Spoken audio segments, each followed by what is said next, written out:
दोस्तों, हम प्रोस्टेट को इन्फ्लेमेशन को हील कर सकते हैं, उसको ठीक कर सकते हैं योगा के माध्यम से। इसका प्रभाव आपको 2 हफ्ते से लेकर के 4 हफ्ते के बीच में दिखना शुरू हो जाएगा यदि आप प्रॉपर डाइट एंड हाइड्रेशन के साथ में, तो इसका फायदा मिलना शुरू हो जाता है। तो आज मैं आपको 5 से 6 आसन ऐसे दिखाने जा रहा हूँ जो कि आप प्रतिदिन अपने रूटीन में शामिल कर सकते हैं। टोटल प्रोग्राम आपको 15 से 20 मिनट के अंदर में आपको हो जाएगा। इसको आप प्रतिदिन करिएगा तो आपको निश्चित रूप से प्रोस्टेट का प्रॉब्लम ठीक हो सकता है।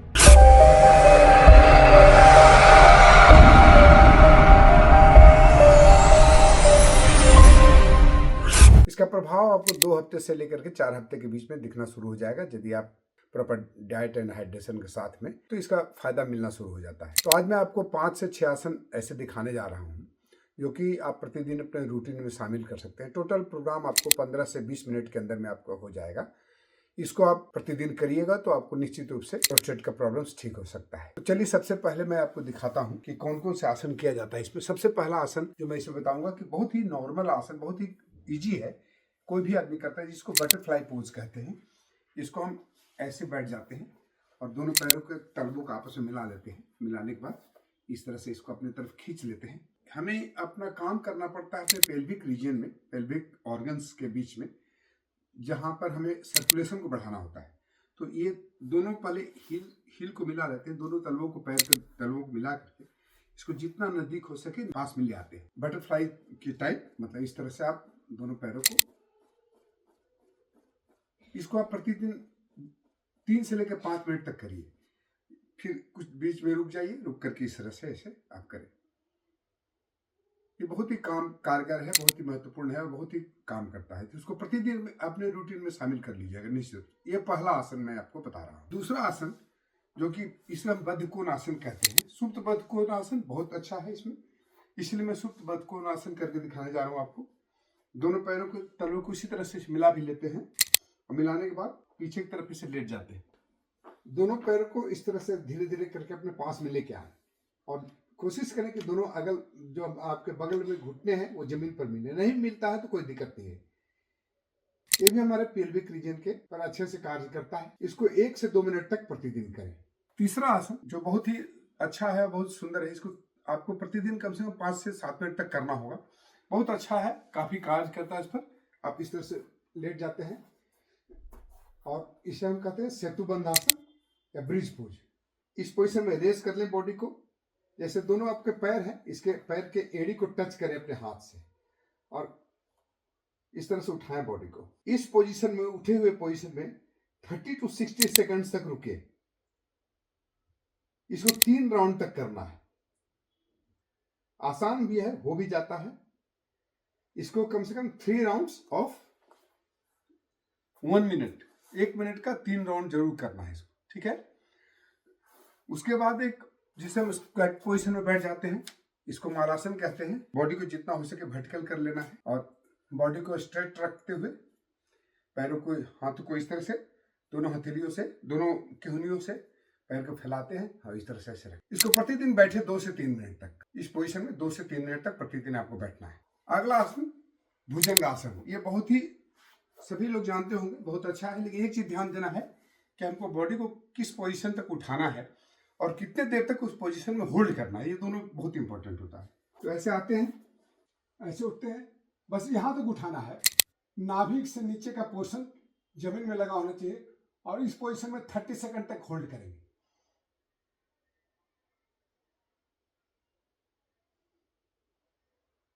और फिर आ जाएंगे नीचे, फिर इस तरह से ऐसे होल्ड करेंगे। इसको 5 टाइम्स 30 सेकंड्स तक उस पोजीशन में होल्ड किए हुए करना है। ये सारी टेक्निक हमारे जो पेल्विक रीजन है वहां पर सर्कुलेशन को बढ़ा रहा है, जिससे इन्फ्लेमेशन में बहुत राहत मिलता है। एक आखिरी है जिसको हम 2 तरीका से कर सकते हैं। विपरीत करनी मुद्रा या ढलासन भी इसको कहते हैं। इसको या तो पैर को ऐसे उठा ले, इसको आप दीवार पर भी लगा के रख सकते हैं ताकि देर तक आप रुक सके। इस पोजीशन में आप देर तक रुके, 7 से 10 मिनट तक रुक सकते हैं आराम से। दीवार में पैर को लगा ले और यदि इससे भी बेटर करना चाहते हैं, आप आगे बढ़ना चाहते हैं, यदि आप सर्वांगासन कर सकते हैं तो आप सर्वांगासन करें। वो आपको कम देर तक करना पड़ेगा, लेकिन 3 राउंड करना होगा। उसमें ऐसे उठाते हैं शरीर को,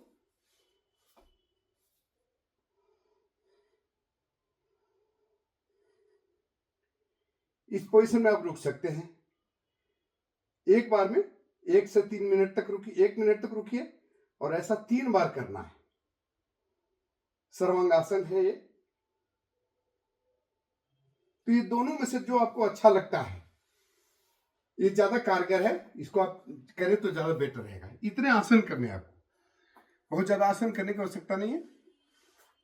इसके बाद एक मैं बंध बताने जा रहा हूं, बहुत ही कारगर है, और एक मुद्रा। ये दो, एक बंध और एक मुद्रा, ये दोनों यदि करते हैं तो आपको रियली बहुत ही हेल्पफुल होगा। इसमें क्या करते हैं कि हम किसी भी पोजीशन में बैठ जाते हैं, जैसे हम अर्ध पद्मासन में बैठे हैं, सुखासन में बैठ सकते हैं आप ऐसे, या फिर हो सके तो पद्मासन में बैठ जाए। जो बैठ सकते हो पद्मासन में बैठे। अब यहाँ पर क्या करना है कि हम अपने जो पेरिनियम रीजन है, यानी इसे हम कहते हैं मूल बंध, इसमें हम क्या करते हैं कि हमारे गुदाद्वार और जेनिटल ऑर्गन, ये दोनों के बीच का एरिया को पेरिनियल एरिया बोलते हैं। उस एरिया को कॉन्ट्रैक्ट करेंगे, ऐसे कॉन्ट्रैक्ट करके उसको रोकेंगे, 5 से 10 सेकंड तक रोके, फिर रिलीज किए, फिर खींचे ऊपर। जैसे गुदाद्वार के रास्ते के ऊपर जब संकुचित करके खींचते हैं तो साथ साथ में जेनिटल ऑर्गन्स के भी संकुचित करके खींचिए, दोनों एक साथ खींचाएगा, जिसके कारण बीच वाला जो पोर्शन है, जिसको पेरिनियल एरिया कहते हैं, वो एरिया कॉन्ट्रैक्ट होगा और ऊपर की तरफ ड्रॉ करेगा। खींच सकते हैं इसको आराम से। इसको एक बार में 5 सेकंड्स तक आप रोकिए, फिर रिलीज कर दीजिए, फिर 5 सेकंड तक करके इसको शुरुआत में 30 टाइम्स करिए, इसके बाद बढ़ा करके उसको 50 टाइम्स तक लेके जाइएगा। तो ये भी बहुत कारगर होता है, प्रतिदिन करना है इसको, सुबह और शाम दोनों टाइम करिए, बहुत ही कारगर है, सबसे ज्यादा फायदा ही करता है। उसके बाद एक और है जिसको हम अश्विनी मुद्रा या हॉर्स पोज कहते हैं। उसमें क्या है कि हम अपने एनस के द्वार को कॉन्ट्रैक्ट करते हैं, रिलीज करते हैं, कॉन्ट्रैक्ट करते हैं, रिलीज करते हैं, बस इसमें उतना ही करना है। साथ साथ में एनस के साथ साथ में आपका जो प्रोस्टेट वाला इलाका है, यानी जो हमारा जेनिटल ऑर्गन है, दोनों के बीच का क्षेत्र ही बस ये हम डायनेमिक रूप से करते हैं, कॉन्ट्रैक्ट करते हैं, रिलीज करते हैं, कॉन्ट्रैक्ट करते हैं, रिलीज करते हैं, इस तरह से। इसको आप शुरुआत में 30 टाइम्स, फिर 50 टाइम्स इसको बढ़ा करके कर सकते हैं। ये दिन में 2 बार, ये दोनों जो है मूल बंध मैंने इसके पहले बोला, और इसके बाद ये अश्विनी मुद्रा, ये दोनों, ये मूल बंध और अश्विनी मुद्रा दोनों कम से कम सुबह शाम दोनों टाइम में करें, निश्चित समय तक।